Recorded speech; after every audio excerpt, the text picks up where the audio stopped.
Ang mabuting balita ng Panginoon ayon kay San Mateo.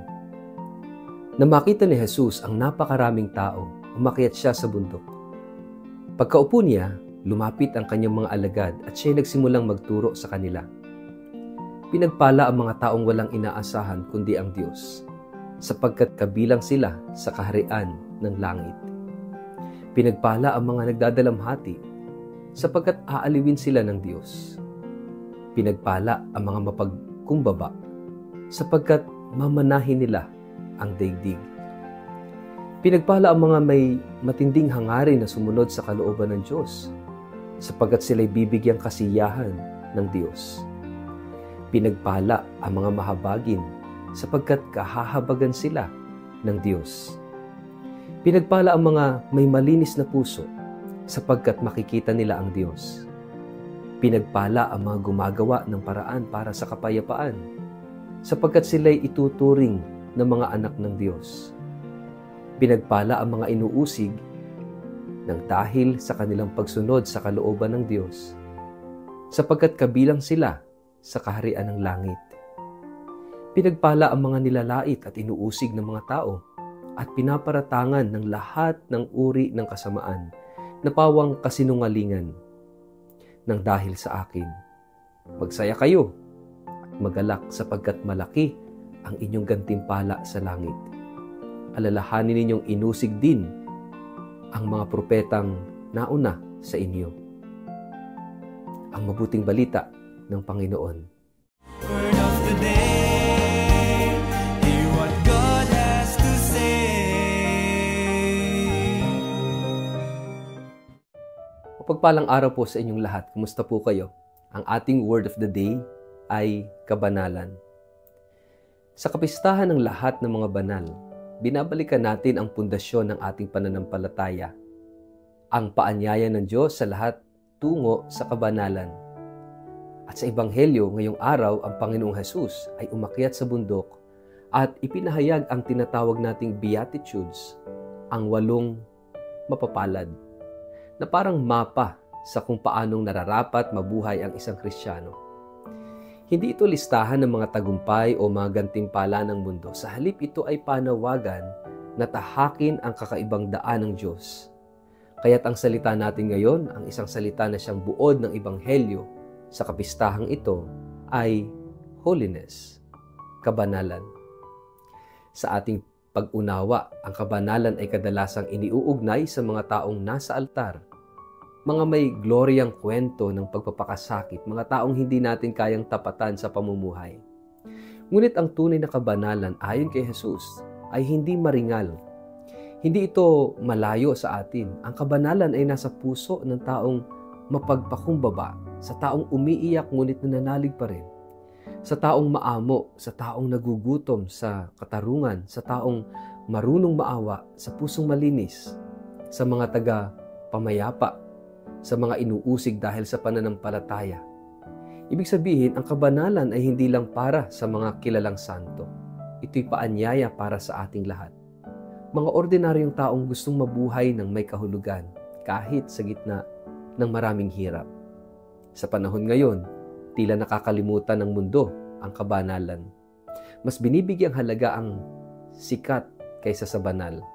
Mas pinapalakpakan ang matalino kaysa maamo. Mas tinitingala ang may kapangyarihan kaysa may pusong mapagpakumbaba. Kaya't para sa marami, parang ang Beatitudes ay kabaliktaran ng pangarap ng mundo. Sino ba ang gustong maging dukha? Sino ang gustong umiyak? Sino ang gustong mausig? Ngunit dito natin makikita ang radikal na paanyaya ni Kristo. Ang tunay na buhay ay hindi nasusukat sa dami ng ari-arian kundi sa lalim ng pag-ibig. Ang kabanalan ay ang pagkakaugat ng puso sa Diyos, sa kabila ng lahat ng kabiguan ng mundo. Sa magandang pananaw sa buhay, ang kabanalan ay hindi kagandahang panglabas, kundi kalinisan ng layunin. Hindi ito pagsisermon, kundi pagsasabuhay ng pananampalataya sa tahimik at simpleng paraan. May kilala ka bang banal na hindi sikat? Yung lola mong araw-araw nagro-rosaryo para sa pamilya. Yung magulang na walang sawang nagsasakripisyo para sa kinabukasan ng kanyang mga anak. Yung guro o health worker na nagsisilbi ng may malasakit kahit walang kapalit. Yung kabataang tumatanggi sa tukso kahit pinagtatawanan. Sila ang mga santo ng kasalukuyan. Hindi man nakasulat ang pangalan nila sa kalendaryo ng simbahan, nakaukit naman ito sa puso ng Diyos. At marahil, tayo rin ay tinatawag. Hindi upang maging perpekto, kundi upang maging tapat. Hindi upang sumikat, kundi upang magmahal. Ang kabanalan ay hindi kakayanan ng tao, kundi tugon sa biyaya ng Diyos. Tayo ay nilikha upang maging banal. Hindi lamang sa langit, kundi habang naririto pa sa lupa. Sa bawat desisyon, sa bawat sakripisyo, sa bawat pagkiling sa kabutihan, doon unti-unting namumulaklak ang kabanalan sa ating buhay. Minsan ang kabanalan ay anyong pagtitiis. Minsan, ito ay tahimik na pag-ako sa krus ng buhay. Minsan ito ay pagluhod at panalangin sa gitna ng unos. Minsan, ito ay pagngiti kahit may hinanakit. Minsan, ito ay pagpapatawad kahit masakit at mahirap. Minsan, ito ay pagtayo. Pagtayo muli kahit ilang ulit nang nadarapa. Sa ganitong paraan tayo nagiging banal. Sa ganitong paraan natin tinatahak ang daan ng mga tunay na santo. Kaya sa pagunita natin ng All Saints Day, ito ay hindi lamang selebrasyon ng mga banal sa langit, kundi paalala na tayo rin ay tinatawag sa kabanalan. Lahat tayo walang exempted, walang masyadong makasalanan, walang masyadong mahina. Ang Diyos ay hindi tumitingin sa nakaraan, kundi sa pusong handang sumunod. Ang kabanalan ay posible sa guro, sa magulang, sa estudyante, sa manggagawa, sa driver, sa pari, sa madre, sa anak. Sapagkat ang kabanalan ay pamumuhay ng may pag-ibig at katapatan sa Diyos sa bawat araw. Magandang tanungin ang sarili at magnilay. Sa gitna ng ating pagiging abala at pagiging makasalanan, paano tayo tinatawag ng Diyos tungo sa kabanalan? Sa anong paraan tayo makapagsisimulang tahakin ito ngayon? Sa ngalan ng Ama at ng Anak at ng Espiritu Santo, aming Panginoon, salamat sa paanyaya mo sa amin tungo sa kabanalan. Sa kabila ng aming kahinaan, patuloy mong pinadarama ang iyong pagtanggap at pag-asa. Turuan mo kaming tularan ang mga banal, hindi sa pagiging perpekto, kundi sa pagiging tapat. Gawin mo kaming instrumento ng kapayapaan, habag at pag-ibig.